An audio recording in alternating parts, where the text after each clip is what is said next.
जय हिंद साथियों, आपका लवली जी की ट्रिक में फिर से स्वागत है। जी हां दोस्तों, आज अपने बात करेंगे पशु परिचर के व्यय भाग के बारे में, जिसका महत्वपूर्ण बिंदु रहने वाला है पशुधन बीमा। कौन सा रहने वाला है? पशुधन बीमा रहने वाला है। जो भी विद्यार्थी चैनल के साथ जुड़ चुका है तो चैनल को सब्सक्राइब जरूर कर लें। यहाँ से आपको सुंदर सुंदर नोट्स मिलने वाले हैं और ये वीडियो पीडीएफ वगैरह आपको पानी हो तो हमारे व्हाट्सएप ग्रुप में आप ऐड हो सकते हैं, जिसका लिंक मैंने वीडियो के नीचे दे दिया है। चलिए दोस्तों, टाइम खराब मत कीजिएगा, बड़े शानदार तरीके से मैं नोट्स दिखाने जा रहा हूं। इसी तरह आप अपने हाथ से नोट्स बना सकते हैं। चलिए दोस्तों देखिए, पशु बीमा 3 पर किया जाता है, जैसे गाय, भेड़, ऊंट। गाय के अंदर ही भैंस आ जाती है दोस्तों, ये भी ध्यान रखना। भेड़ के अंदर ही बकरी आ जाती है। जो बकरी के लिए योजना आई वह भेड़ पर लागू होगी, जो भेड़ के लिए वही बकरी पर लागू होगी। इधर गाय पर जो योजना बनी वह भैंस पर होगी, जो भैंस पर बनी वह गाय पर होगी। ये ध्यान रखना दोस्तों आप। और ऊंट के लिए कुछ अलग योजनाएं हैं। देखिए, गाय के में कौन कौन सी योजनाएं चल रही है? दूध अक्षय योजना चल रही है, गोपालक बीमा योजना चल रहा है, गौरक्षक बीमा योजना चल रही है, कामधेनु बीमा योजना चल रही है। उसके बाद भेड़ में बात करें तो अविकवच बीमा योजना है, अविका पालन बीमा योजना है, अविरक्षक बीमा योजना है। उसके बाद ऊंट की बात करूं तो ऊंट पालक बीमा योजना है, ऊंट बीमा योजना है, ऊंट रक्षक बीमा योजना है। जी दोस्तों, ये थे बीमा के बारे में अपने पढ़ेंगे। जाइएगा मत कभी कहीं भी, लेकिन आराम से पढ़ते रहिए दोस्तों। पहले आती है अपनी कौन सी? गाय की बीमा योजना। कौन सी? गाय की बीमा योजना पढ़ेंगे। तो पहली दे रखी है गोपालक बीमा योजना। कौन सी है? गोपालक बीमा योजना है। नोट लगा के लिखिए, इसमें पशुपालक का बीमा होता है। किसका बीमा होता है? पशुपालक, मतलब जो भी गाय को पाल रहा है तो उसका बीमा होगा दोस्तों, साथ में ध्यान रखना। उसके बाद बीमा कामधेनु बीमा योजना। कौन सी है? कामधेनु बीमा योजना।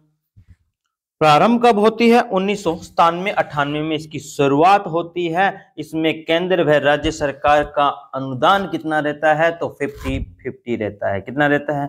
50-50 रहता है। लिखिए दोस्तों आराम से। केंद्र सरकार का पूछूं तो 50, राज्य सरकार का पूछूं भी 50 रहता है। ऐसी कौन सी योजना है जिसमें गाय पर केंद्र सरकार और राज्य सरकार का 50-50 अनुदान है? तो कामधेनु बीमा योजना है। कौन सी? कामधेनु बीमा योजना है। उसके बाद है भेड़ बीमा योजना। कौन सी है? भेड़ बीमा योजना। अविकवच बीमा योजना, इसमें भेड़ का बीमा होता है। अविकवच बात करें तो किसका होता है? इसमें भेड़ का होता है। अविका पालक जीवन बीमा में योजना की बात करूं तो इसमें भेड़ पालक का बीमा होता है। अविकवच इसमें तो भेड़ का बीमा होता है दोस्तों। किसका होता है? भेड़ का होता है। जो अविका पालक है, इसमें जो भेड़ को पालता है इंसान, उसका बीमा होता है। किसका होता है? पालने वाले का होता है दोस्तों, ध्यान रखना। उसके बाद नेक्स्ट बात करते हैं ऊंट बीमा योजना। कौन सी है? ऊंट बीमा योजना। ऊंट बीमा योजना, इसमें ऊंट का बीमा होता है। किसका होता है? ऊंट का बीमा होता है। और ऊंट पालक बीमा योजना है, इसमें ऊंट पालने वाले इंसान का होता है उनका। और ऊंट पालक जाति पूछ ले तो कौन सी है? रेवारी है, रायका है, ठीक है, और रायजी है, ठीक है।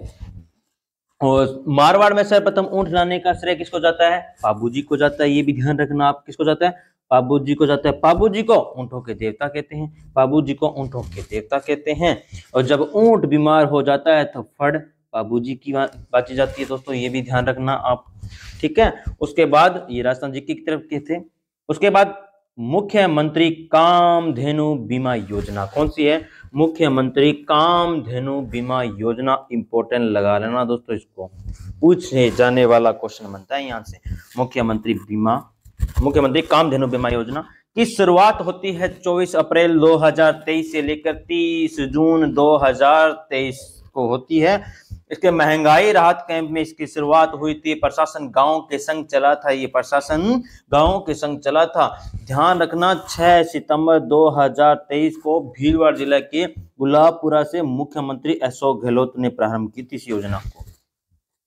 कहां से प्रारंभ की थी? भीलवाड़ा के गुलाबपुरा से मुख्यमंत्री अशोक गहलोत ने की थी। अब ये बहुत ज्यादा इंपॉर्टेंट क्वेश्चन बन जाता है दोस्तों, ठीक है। उसके बाद हमारे पास है नेक्स्ट, इसी योजना में 750 करोड़ रुपए का वार्षिक अनुदान रखा गया था। टारगेट कितना था?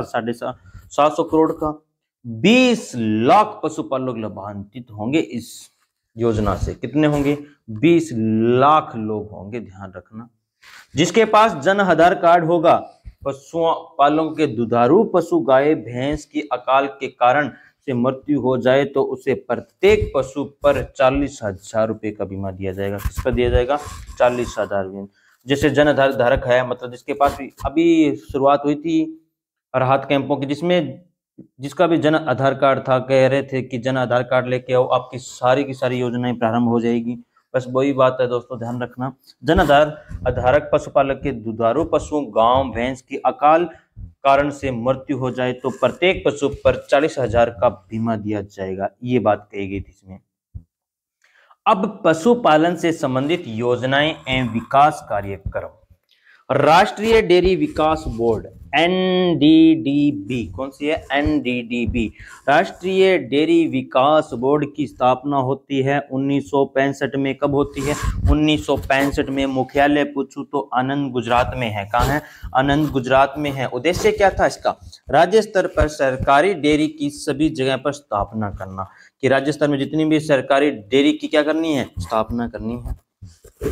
विश्व की सबसे बड़ी डेयरी योजना जो भारत में शुरुआत की गई थी, ऑपरेशन फ्लड के नाम से की गई थी। ऑपरेशन फ्लड के नाम से चलाई गई थी। और भारत डेयरी निगम की स्थापना कब होती है? 13 जनवरी 1970 को होती है। कब होती है? 13 जनवरी 1970 को होती है। दोस्तों ध्यान रखना, राष्ट्रीय डेयरी विकास बोर्ड की स्थापना मैंने आपको दोस्तों बता दी है। ये वही है जो आनंद गुजरात में है। अब श्वेत क्रांति आती है। कौन सी आती है? श्वेत क्रांति आती है। श्वेत क्रांति के वर्गीज कुरियन को जनक कहा जाता है। श्वेत क्रांति के जनक पूछूं तो वर्गीज कुरियन है। ये रे वर्गीज कुरियन, देख लीजिए दोस्तों, वर्गीज कुरियन। ठीक है, इसका दूध उत्पादन से संबंध था। श्वेत क्रांति का संबंध पूछूं तो दूध उत्पादन से है। पूरे देश में डेयरी को आत्मनिर्भर बनाने के लिए ऑपरेशन फ्लड चलाया गया था। श्वेत क्रांति, ध्यान रखना, 3 चरणों में शुरू हुई थी। 3 चरणों में। कितने चरणों में? 3 चरणों में हुई थी। तो पहला चरण था कौन सा? 1970 से लेकर 78 के बीच में चला था। 1970 से लेकर 78 के बीच में चला था। दूसरा चरण था 1978 से लेकर 1985 के बीच में। तीसरा चरण था 86 से लेकर 96 के बीच में। कब चला? 86 को लेकर 96 के बीच में चला था। उसके बाद आता है गोवर्धन योजना। 2018 में इसकी शुरुआत होती है। 2022-23 आर्थिक समीक्षा के अनुसार 500 नए अवशिष्ट से आमदनी संयंत्रों की स्थापना करना कहा गया था। 2022-23 में जो आर्थिक समस्या आई थी ना, तो उसके अंदर कहा गया था वैसे जैसे इनका गोबर वगैरह होता है, उस अवशिष्ट आमदनी कैसे कमाई की जाए, तो इसमें ये बताया गया था। तो इस योजना से 10,000 करोड़ की लागत होगी। 10,000 करोड़ की क्या होगी? लागत होगी। इस योजना के तहत प्राकृतिक बायोगैस विपणन करने वाले सभी संगठनों ने 5% की सब्सिडी दी जाएगी। कितने परसेंट की दी जाएगी? 5% की सब्सिडी दी जाएगी। दोस्तों ध्यान रखना, जो मेरे बॉक्स में किए हुए हैं ये इंपॉर्टेंट है दोस्तों, ध्यान रखना। उसके बाद किसान रेल योजना चलाई गई। कौन सी? किसान रेल योजना। ध्यान रखना दोस्तों, ये रेल दिखाई दे रही है आपको। इसकी शुरुआत होती है 1 फरवरी 2020 को। कब होती है? 1 फरवरी 2020 को होती है। और भारतीय रेल निजी एवं सार्वजनिक समझौते के माध्यम से प्रारंभ की गई थी। इस योजना के छोटे किसानों को अधिक फायदा पहुंचाना, जैसे मतलब दूध हुआ, दही हुआ, मांस हुए, अंडे हुए, सब्जी हुए, उनको तुरंत मतलब खराब ना हो जाए, तुरंत उनको मार्केट में लाने के लिए कौन सी योजना शुरुआत की गई थी? तो किसान रेल योजना शुरुआत की गई थी। ऐसी सामग्री जो जल्दी खराब न हो, जैसे दूध, दही, सब्जी, मांस इत्यादि। दोस्तों ध्यान रखना। उसके बाद आती है इंपॉर्टेंट लगाना इसे, ऊंट संरक्षण योजना। कौन सी है? ऊंट संरक्षण योजना है कि शुरुआत होती है 1 नवंबर 2022 को। ऊंटों की संख्या में लगातार हो रही कमी को ध्यान में रखकर ये योजना चलाई गई थी। वर्तमान में क्या हुआ था? ऊंटों में बहुत ज्यादा कमी आने लगी। ऊंट पालक का जन आधार होना चाहिए। ऊंट पालक क्या होना चाहिए? जन आधार होना चाहिए। ऊंटनी के बच्चे के जन्म पर नर या मादा को 10,000 रुपए 2 किस्तों में 5-5 हजार रुपए में दिए जाएंगे, 0 से लेके 2 माह के बीच में। उसके बाद पशु मित्र योजना। कौन सी आती है? पशु मित्र योजना आती है दोस्तों, ध्यान रखना। ये 2023-24 के बजट में घोषणा की गई थी। किसमें की गई थी? 2023-24 में बजट में घोषणा की गई थी। राज्य के 5000 युवाओं को रोजगार दिया जाएगा। कितने? 5000 युवाओं को रोजगार दिया जाएगा जो पशु मित्र बनकर कार्य करेंगे। क्या करेंगे?